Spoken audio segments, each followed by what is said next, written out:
Spray করার জন্য আপনার কিছু সেফটি ব্যবহার করতে হবে, যেমন আপনার গ্লোভস ব্যবহার করতে হবে, আপনার আরও যেটা লাগবে আপনার ক্যাপ ব্যবহার করতে হবে, আপনার অবশ্যই একটি চশমা ব্যবহার করবেন এবং মাস্ক ব্যবহার করবেন। এই বিষয়গুলো কেন লাগবে এবার একটু ব্যাখ্যা করি। কারণ আমরা যখন কোনো একটা স্প্রে করি, এই স্প্রেগুলো হচ্ছে সাধারণত বিষ থাকে।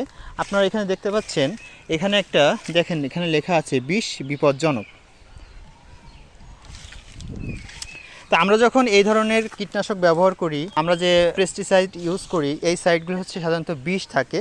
এই বিষগুলো যদি আমাদের শরীরের কন্ট্রাক্টে আসে তাহলে হচ্ছে আমাদের শরীরে এটা বিষক্রিয়া হতে পারে। আপনারা হয়তো অনেকে বলবেন, কই অনেকে তো এটা খালি হাতে বা সেফটি ছাড়া ব্যবহার করে, তাহলে তাদের তো ক্ষতি হয় না। আসলে বিষয়টা এমন নয়।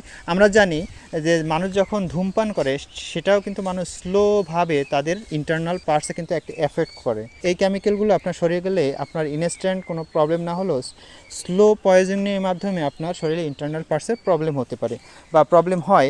এই কারণে এই বিষগুলো আমরা যখন ব্যবহার করব, অবশ্যই আমরা সেফটি গার্ড ব্যবহার করব।